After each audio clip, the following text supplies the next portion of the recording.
The Ontario government just announced new changes that will override municipal zoning laws that will allow for the construction of up to 3 units on each residential land, also known as the More Homes Built Faster Act or Bill 23. Premier Doug Ford said the housing plan will allow the next generation of Ontario residents to own a home.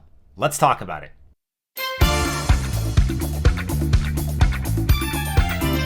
Welcome back to the channel. My name is Andrei with the Medow Group, and we service Ottawa and surrounding areas, all things real estate. If you're new to the channel, please consider subscribing and hitting that bell notification for upcoming content.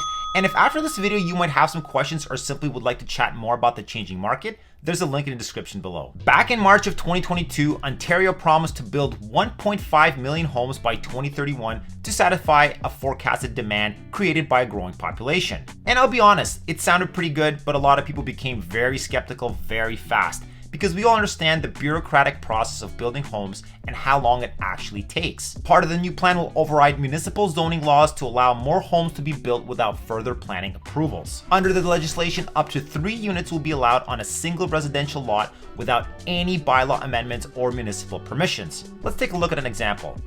Here's an illustration of what can be created without additional approvals under the new rules, so people can get an understanding of how this will look like on one residential lot. So number 1 would be the basement apartment, number 2 would be the main residence, and number 3 would be a garden house. And of course, these units would be exempt from development charges and parkland dedication fees under the new legislation, and officials hope this will create a broader mix of rental housing. Who does this plan actually target in Ontario? The City of Toronto has a target of 285,000 new homes by 2031. Ottawa has been assigned 161,000. Mississauga needs to create 120,000, and Brampton has a goal of 113,000 homes. Bill 23 also talks about reducing the property tax burdens on apartment buildings. There's going to be some municipal housing targets, and there's going to be a specific plan for what the communities will need.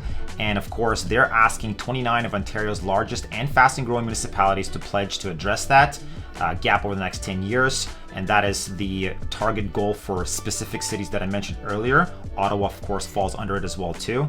The plan mentions more info on building more schools, incorporating schools in high density communities. Again, it's all about more affordable housing options for consumers. There's information on helping home buyers, incentives for more efficient use of vacant homes, protecting consumers. There's going to be obviously a new home construction licensing act, streamlining land lease approvals. What about changes in the development charges and fees? Ontario will scrap fees including development charges, parkland dedication levies, and community benefit charges. Also, there will be a 25% reduction in development charges for family-sized rental units. Here's something interesting regarding reducing construction costs and fees. According to a CD Howe report, if development and zoning costs were cut in half, detached home prices would drop by nearly $75,000 in Toronto and nearly $80,000 in York region.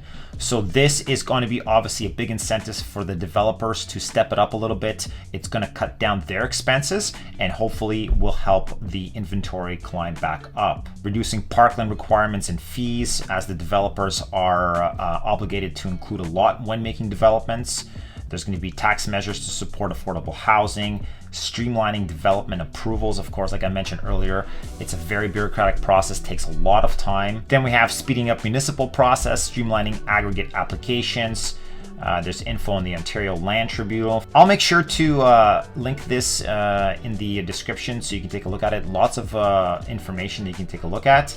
And of course, in conclusion, housing will remain a key focus for the government, and they will continue to take action. And of course, the goal is so young people can afford to start a home and students can focus on their studies rather than the next month's rent. Newcomers can find a home in a welcoming community, and seniors can downsize in neighborhoods they love. And of course, Ontario residents can find the home that best meets their needs and budget. What do you think? Will our housing supply crisis finally be answered? Will overriding the zoning to build 3 units per lot give new consumers a chance to finally own real estate? Because the million-dollar question now becomes, if homes are built faster, will they actually be more affordable? Thanks for watching, and catch you in the next one.